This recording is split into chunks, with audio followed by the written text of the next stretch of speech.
Hello friends, स्वागत है हमारे यूट्यूब चैनल में कॉम्पिटिटिव वर्ल्ड में। दोस्तों, हम आज इस वीडियो में आपके लिए एक और नई वैकेंसी लेके आए हैं जो कि बिल्कुल गवर्नमेंट जॉब के अंदर ही आती है। वो वैकेंसी कौन सी है? तो आपको हाईकोर्ट झारखंड के रांची के अंदर हाईकोर्ट, मतलब यूँ कह सकते हो कि झारखंड रांची के अंदर के जो हाई कोर्ट्स हैं वहाँ का आपको वैकेंसी निकला है असिस्टेंट के पोस्ट के लिए। ठीक है, डिटेल्ड में हम बात करेंगे इस नोटिफिकेशन में क्या क्या है। बिल्कुल ऑफिशियल नोटिफिकेशन है। जो भी स्टार्टिंग से लेके एंड तक जो भी प्रोसेस रहने वाला है, फॉर्म कब से स्टार्ट होगा, एंड डेट क्या होने वाला है, फ़ी क्या रहने वाली है, एग्ज़ाम का पैटर्न क्या होने वाला है, क्वेश्चन किस किस सेक्शन से पूछे जाने वाले हैं, आपका सारा इसमें जानकारी आपको पता चल जाएगा। मेरा कहने का सिंपल सा मतलब ये कि आपको ये बिल्कुल डिटेल्ड नोटिफिकेशन है। इसमें मतलब ऐसा नहीं है जैसे शॉर्ट नोटिफिकेशन है, इसमें आधी जानकारी है आधा बाद में आएगा, ऐसा कुछ भी नहीं है। पूरा का पूरा नोटिफिकेशन ये होगा, आपका पूरी जानकारी आपको मिल जाएगी, जिससे कि आप अपना माइंड मेकअप कर पाओगे कि आपको अप्लाई करना है कि नहीं करना है। हालांकि फॉर्म की डेट्स काफ़ी, अप्लाई करने की डेट्स ऑलमोस्ट 1 महीने के आसपास की है, तो वो आपको समय मिल जाएगा। चलिए तो स्टार्ट करते हैं। ये आप लोग देख सकते हो, high court of Jharkhand Ranchi, advertisement number ये आपका, ये एडवर्टाइजमेंट नंबर है। चलिए, online application are invited from the eligible candidate to fill up vacancies against the direct recruitment. Direct recruitment है, मतलब किसी भी तरह का कॉन्ट्रेक्चुअल नहीं है, डेपुटेशन पे नहीं है, कुछ भी नहीं है, डायरेक्ट रेगुलर रिक्रूटमेंट है असिस्टेंट के पोस्ट के लिए इन the high court of Jharkhand Ranchi. ठीक है, वैकेंसी पोजीशन, वैकेंसी आपको दे दिया गया है किस तरीके से है, तो आप यहाँ पे वैकेंसी देख सकते हो। टोटल वैकेंसी आपको देखने को मिल रही है 55। ठीक है, जिसमें अनरिजर्व 22 है, schedule caste 6, schedule tribe 14, BC 1 4, BC 2 3 और EWS 6 है, जिसमें टोटल मिला के आपका 55 हो जाता है। ठीक है, 2 वैकेंसीज़ हैं आपके यहाँ पे रिजर्वेशन फॉर वोमेन। वोमेन मतलब जिसमें सिर्फ महिलाएं हैं, मतलब महिलाओं के लिए 2 सीट को रखा गया है, जिनमें से एक है UR में और एक है आपका ST के अंदर। ठीक है, बाकी कुल मिला के यहाँ पे 2 सीट हैं इनके लिए। ठीक है, और गेम्स एंड स्पोर्ट्स कोटा में कुल मिला के हर एक कैटेगरी को मिला के 1 सीट रखा गया है। मतलब ये नहीं है कि UR से हो या SC ST किसी से भी हो, अगर आप स्पोर्ट कोटा से हो तो आपके लिए 1 सीट है अनरेस्पेक्टिव ऑफ कैटेगरी। ठीक है, तो यहाँ पे 1 हो जाता है, यहाँ पे 2 हो जाता है, यहाँ 2, यहाँ पे टोटल आपका इस तरीके से 55 बन जाता है। स्टार मार्क लगा हुआ है, इसका कहने का मतलब आपका वैकेंसी इंक्रीज़ या डिक्रीज़ हो सकता है। ऐसा कोई फिक्स नहीं है कि 55 है, इंक्रीज़ भी हो सकता है, उसके अलावा डिक्रीज़ भी हो सकता है। चलिए, eligible candidate are required to submit online application for the recruitment process assistant of high court Jharkhand. The application received through any other means will not entertain. मतलब आपको ऑनलाइन तरीके से बस अप्लाई करना है। डेट्स आप यहाँ पे ध्यान रख लेंगे। स्टार्टिंग का जो डेट रहने वाला है वो आपका होगा 20 फरवरी 2024, मतलब 20 फ़रवरी से आपका जो है एप्लीकेशन फिलिंग स्टार्ट हो जाना है, और वो चलेगा आपको 22 मार्च तक। ठीक है, तो ये डेट आपको ऑलमोस्ट 1 मंथ का समय है यहाँ पे, जिसमें आप काफ़ी अच्छे से सोच समझ सकते हो। सिलेबस भी हम देख लेंगे, सिलेबस भी आ जाएगा, और एक्चुअली जो पार्ट्स बताए हुए हैं कहाँ कहाँ से क्वेश्चन बनेंगे वो भी दिया है, तो उस बेसिस पे आप इसकी तैयारी कर सकते हो। ठीक है, पे स्केल भी यहाँ पे साथ में आपको बता दिया गया है। पे स्केल आपका क्या रहने वाला है, पहले तो आप पोस्ट को ध्यान से देख लीजिए अगर, तो assistant for the high court of Jharkhand Ranchi. ठीक है, पे स्केल आपका होने वाला है लेवल 7, पे मैट्रिक्स लेवल 7 का होने वाला है। 7 PRC के अनुसार 44,900 से भी आपका स्टार्ट होगा और 1,42,400 तक जाएगा।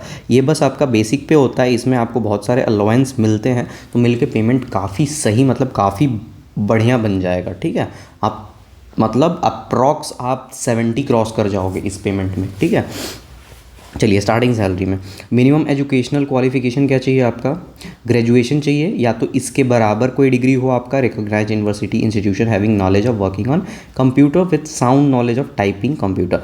मतलब टाइपिंग का ऐसा कोई बहुत वास्ट नॉलेज आपका नहीं चाहिए, जो 40 जैसे होता है कई फॉर्म में 40 वर्ड पर मिनट चाहिए या 35 वर्ड पर मिनट चाहिए, तो ऐसा कुछ नहीं है।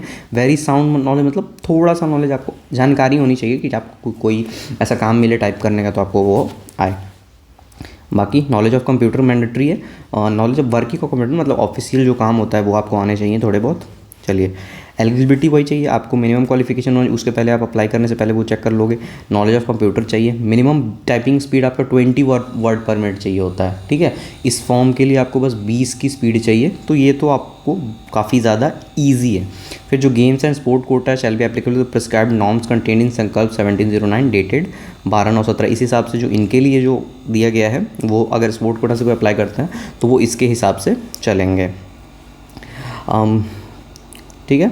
Candidate must age according to the computer application से आपको मतलब आपको जानकारी होनी चाहिए कुछ कंप्यूटर एप्लीकेशंस की, जैसे एक्सेल हो गया, जितने भी ऑफिशियल वर्क्स में जो एप्लीकेशन यूज़ होते हैं उन सब के। The candidate should possess sound health, good moral character, मतलब ये सब तो आपके पास, ये तो नॉर्मल है, आपका क्रिमिनल केस नहीं होना चाहिए। कैंडिडेट 21 साल और उससे बड़े होने चाहिए आप, मिनिमम एज मतलब यहाँ पे 27 है और मैक्सिमम आपका 37 है, ठीक है। In BC1 BC2 age of 35 years in case of unreserve, ठीक है। अनरिजर्व्ड एंड EWS में आपका 35 ही है, ठीक है।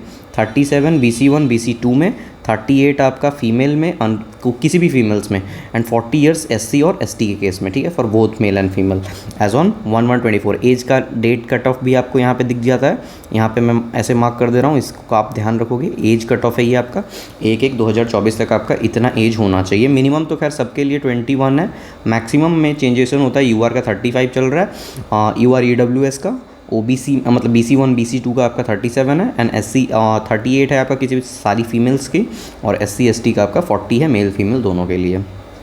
चलिए, रिजर्वेशन पॉलिसी आपका ठीक है। Merit list will be prepared on the basis of marks obtained in written test and the personality test, viva voce test. 3 तरह के ग्रुप आपके, मतलब अभी तो मैं आपको बताऊंगा आगे, चलिए वो आगे ही बात कर लेंगे, यहाँ पे क्या ही बदलूँ। चलिए, candidate must fill only one online application for post of assistant in the high court, सिर्फ एक कैंडिडेट एक ही फिल भरेंगे। चलिए, ये डिसेबल्ड कैंडिडेट के लिए हैं कुछ नोटिफिकेशन, तो मैं सारी चीज़ें इसमें नहीं बता रहा हूँ, तो वीडियो बहुत ज़्यादा लंबा हो जाएगा। मैं आपको टेलीग्राम पे PDF अप्लाई कर डाल दूँगा, वहाँ पे जिनको जिस तरीके से ज़रूरत होगा वो उस तरीके से लेके रीड कर लेंगे बहुत डिटेल्स। हम जो मेन फोकस्ड बात है हम उस पर बात करेंगे, ठीक है।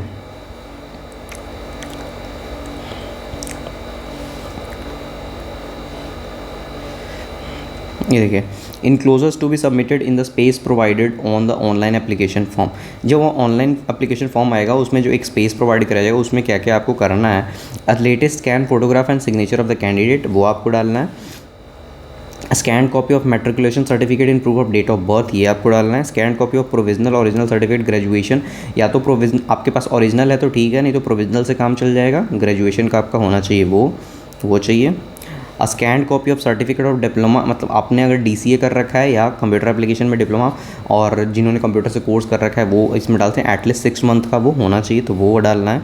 Scan copy of residential certificate in prescribed format scanted in the letter इतना dated 2/16/16 of the Department of Personal Administrative Reforms Rajya Sabha Government of Jharkhand issued at level of sub-divisional officer in case of same issued 2/6/16 and onwards। और करके एक और बात लिखा गया है, the residential certificate in the prescribed format is contained in the letter number इतना 9/7/2019 of the Department of Personal Administrative Reforms and Rajya Sabha Government of Jharkhand issued at the level of circle officer in the same case issued इतना and onward। मतलब इसके बाद आपका issue वो रहना चाहिए, ठीक है। 19/7/2019 के बाद का होना चाहिए, या फिर इसके अनुसार ये इतना उधर डिपार्टमेंट 2/2/6/2016 के बाद का होना चाहिए, अगर इस तरीके से है या फिर इस तरीके से है। इन मतलब अगर सब डिविजनल ऑफिसर के है तो आपका 2/6/2016 के बाद होना चाहिए, अगर सर्किल ऑफिसर का है तो आपका 19/7/2019 के बाद का होना चाहिए, ठीक है।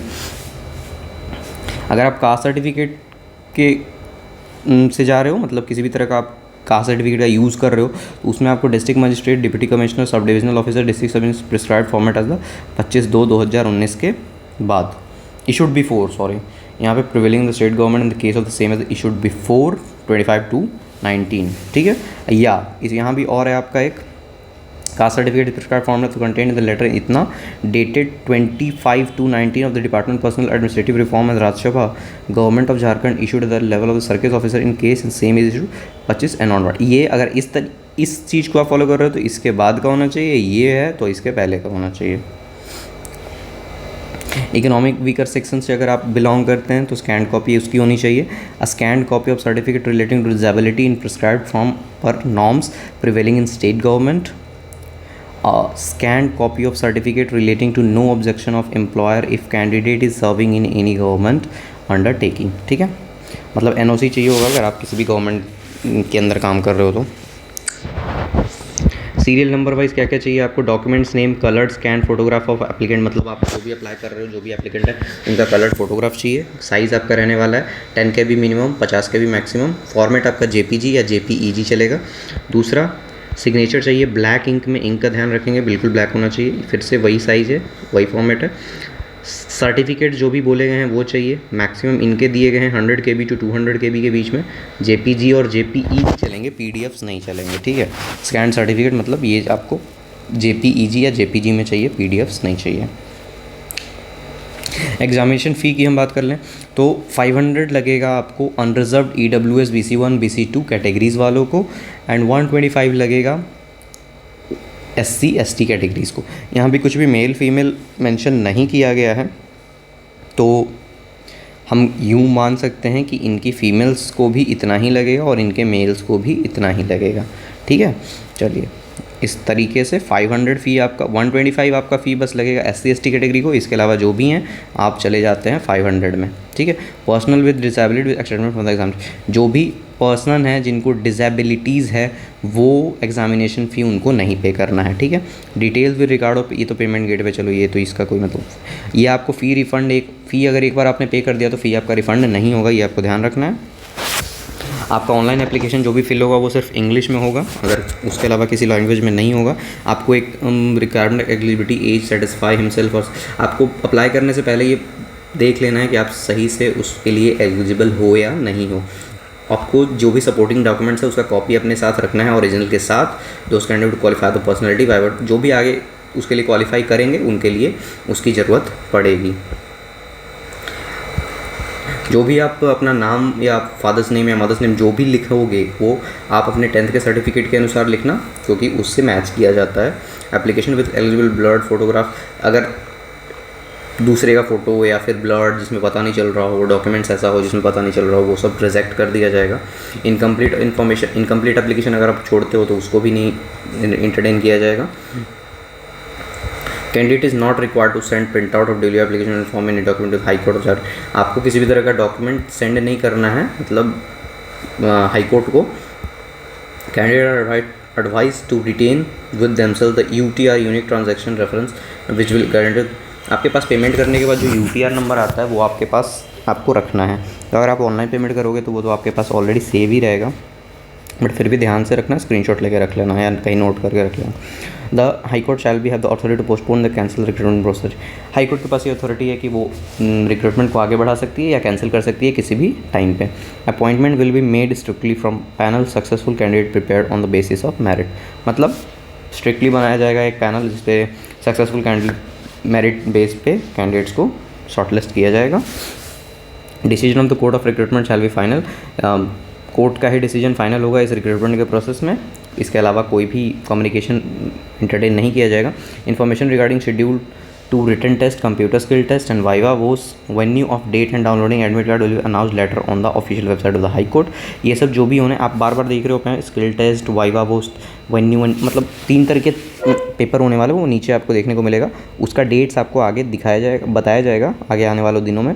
No information shall be send to any candidate individually किसी के पास कोई इन्फॉर्मेशन नहीं जाएगा, सब ऑफिशियल वेबसाइट पे आपको अवेलेबल हो जाएगा। Conversing in any form shell result in rejection of the candidate, चलिए मतलब आपको किसी तरह का कोई मिसबिहेव या मिसकंडक्ट नहीं करना है, सिंपल सा बात। ये आपको है अपेंडिक्स 1, ठीक है। अगर आप डिटेल ऑफ ये श्रुति लेख या स्क्राइब अगर आपको चाहिए तो उसका ये है, आपको ये फॉर्म फिलअप करना होगा। चलिए अब बात करते हैं स्कीम ऑफ एग्जामिनेशन क्या रहने वाली है। मेन जो है वो ये है, स्कीम ऑफ एग्जामिनेशन की बात करें तो scheme of examination syllabus and other details of recruitment of the post of assistant in high court of Jharkhand Ranchi. Scheme of examination, ठीक है। सीरियल नंबर 1 में आपका क्या आता है, रिटन टेस्ट, ये होगा आपका 90 मार्क्स का, 2 घंटे का समय आपको दिया जाएगा, एडिशनल 20 मिनट उनको मिलेंगे जो डिसेबिलिटी कैटेगरी से आते हैं, ठीक है। 2 घंटे 20 मिनट का समय मिलेगा। आपको जो नॉर्मल कैंडिडेट्स हैं उनको 2 घंटे का समय मिलेगा। क्वालिफाइंग मार्क्स जो रहने वाला है वो आपका होगा 40%, ठीक है। 40%, अगर आप 90 मार्क्स का 40% कैलकुलेट करो, 36 मार्क्स आपको लाने ही लाने हैं, ठीक है, एनी हाउ। इसके नीचे आप जा रहे हो तो आपको वैसे ही कंसिडर नहीं किया जाएगा, ठीक है। ये बस है किसके लिए, UR EWS BC1 and BC2 के लिए, और SC ST वालों के लिए है 30%, ठीक है। SC ST वालों के लिए कितना है 30%, और OBC UR EWS वालों के लिए कितना है 40%, ठीक है। तो ये आपको ध्यान रखना है, मतलब एक को चाहिए, उनको चाहिए 27, और OBC EWS UR को चाहिए 36 नंबर मिनिमम क्वालिफाइंग, मतलब क्वालिफाइंग मार्क्स। इतना करोगे तो आप मेरिट में जाने के लिए एलिजिबल होगे, ठीक है। यही नहीं बोल रहा कि इतना लाओगे तो आप सेलेक्ट हो जाओगे, इतना लाने के बाद आप एलिजिबल रहोगे कि आप सिलेक्शन आपका हो सकता है। इसके नीचे जाओगे तो आपको कोई चांस नहीं है। दूसरा जो प्रोसेस होगा वो कंप्यूटर स्किल टेस्ट होगा, वो क्वालिफाइंग इन नेचर है, क्वालिफाइंग इन नेचर, ठीक है। ये आपका 5 मिनट का होगा, 5 मिनट का समय आपको दिया जाएगा। 100 वर्ड आपको टाइप करना है, 20 वर्ड पर मिनट के हिसाब से, ठीक है। फिर वाइवा वोस टेस्ट होगा। अब ये वाइवा वोस क्या होता है, इसके लिए मैं एक डिटेल अलग सा वीडियो बना दूंगा अगर आप चाहोगे तो। ये आपका फिर होगा 15 नंबर का होगा, ठीक है। इसमें कोई ड्यूरेशन आपको नहीं दिया गया। 5 मार्क्स फॉर ऑल कैटेगरीज, मतलब 3 कैटेगरीज होंगे, उसमें 5-5 मार्क्स तीनों से मिलेंगे। अब देखिए यहाँ ग्रुप 1 में आपका क्या होता है, जनरल इंग्लिश। ग्रुप 1 में आपका रिटन टेस्ट में आ रहा है, 3 ग्रुप आ रहे हैं रिटन टेस्ट में, ठीक है। पहले ग्रुप में आ रहा है general English comprising of English comprehension, English grammar and English word power 20 marks, as well as English essay writing 10 marks. मतलब यहाँ आपको वर्ड 20 मार्क्स का इससे पूछा जाएगा और 10 मार्क्स का एसे राइटिंग पूछा जाएगा, तो 30 मार्क्स यहाँ से आ गए, यहाँ से आपको 30 मार्क्स। ऑब्जेक्टिव जनरल नॉलेज, यहाँ पे ऑब्जेक्टिव क्वेश्चन आएंगे, मतलब MCQs रहेंगे, 30 क्वेश्चन यहाँ पे हो गए जनरल नॉलेज, मतलब GK के। Group 3 numerical ability and reasoning test including mathematical test and matric standard 30 marks, ये आपका रहने वाला है। मतलब यूँ कह लो तो क्वांट और रीजनिंग बोल लो, ये आपका 30 मार्क्स। तो टोटल हो गए यहाँ 90 नंबर, 30 90 हो गए, ठीक है। अब इसके बाद जो होगा वो होगा आपका computer skill test. Computer skill test shall be qualifying in nature. The merit list of candidate for the purpose of appointment may be prepared on the basis of written test to be followed by a test of working on computer and knowledge of typing on computer and viva post. ये जो process होगा आपको, ये तो बस computer skill test जो है वो क्वालिफाइंग नेचर है, बट जो मेरिट बनाया जाएगा वो तो आपका मेन रिटन टेस्ट पे डिपेंड करेगा। उसके बेसिस पे आपको फॉलोड किया, मतलब आप रिटन में अच्छे हो, फिर देखा जाएगा कि चलो रिटन में आप भी अच्छे हो, एक और बंदा अच्छा है, उसके बाद जो अगला प्रोसेस है उसमें कौन अच्छा है, फिर उसको थोड़ा ऊपर रखा जाएगा, इस तरीके से।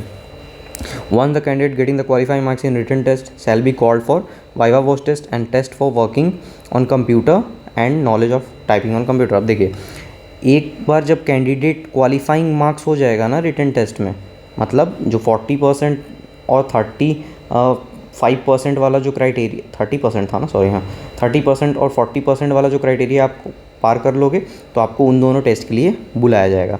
शैल बी कॉल्ड फॉर इतना इतना ना typing computer. The candidate will ask to type a written passage of 100 word इतना per minute and to save the same on computer at the particular location. अब देखिए यहाँ पे कहने का मतलब, अगर सेव करने के लिए बोला जा रहा है, सेव करने के लिए बोला जा रहा है, तो आप ये मान के चलो कि आपको एक पेपर दिया जाएगा और पेपर देख के आपको टाइप करना होगा, ठीक है। पेपर देख के आपको टाइप करना होगा, तभी तो आप उसको, मतलब वर्ड पे आप टाइप करोगे, वर्ड पे आपको टाइप करके उस लोकेशन को बताया जाएगा कि इस जगह पे सेव करना है। जो आर्मीज़ के ग्रुप सी के वैकेंसीज़ में जैसे होते हैं वैसा ही आपका कराया जाएगा, ठीक है। तो उस बेसिस पे आपको इसकी भी तैयारी करनी है कि भाई आप अगर ऑनलाइन टाइप करते हो तो पेपर देख के यहाँ पे टाइपिंग होने की उम्मीद 99% है, ठीक है। तो यहाँ पे आपको इस तरीके से ये जानकारी मिल गई, ठीक है। तो ओवरऑल जो जानकारी है मैंने आपको बता दी। तो यहाँ पे ओवरऑल अगर एक समरी के बताऊँ तो स्टार्ट डेट का वो इस एप्लीकेशन का वो आपका होने वाला है 20 Feb, एंड होगा 22 या 23 मार्च। फ़ी क्या रहने वाला है 500 और 125 उनके लिए, ठीक है। क्वालिफाइंग मार्क्स की बात करें क्वालिफाइंग मार्क्स 40% एंड 30%। एग्ज़ाम कितने नंबर का होगा? एग्ज़ाम होगा 90 नंबर का। अब इस 90 में क्या क्या आएंगे? बेसिक आपका इंग्लिश आ रहा है, फिर इंग्लिश ग्रामर आ रहा है, ऐसे राइटिंग आ रहा है, ठीक है। दूसरे पार्ट में आपका जीके आ रहा है, तीसरे पार्ट में आपका मैथ एंड रीजनिंग आ रहे हैं, ठीक है। उसके बाद अगर हम बात करें तो फिर आपका एक कंप्यूटर टेस्ट लिया जा सकता है, ठीक है, जा सकता है, अदरवाइज़ टाइपिंग तो आपका लिया ही जाएगा। टाइपिंग टेस्ट जिसमें बहुत कुछ आपको नहीं चाहिए, उसमें इसमें आपको चाहिए 20 वर्ड पर मिनट, ठीक है। और ये आपको बता भी दिया गया है, ये आपको टाइप करके सेव करने के लिए बोला जाएगा।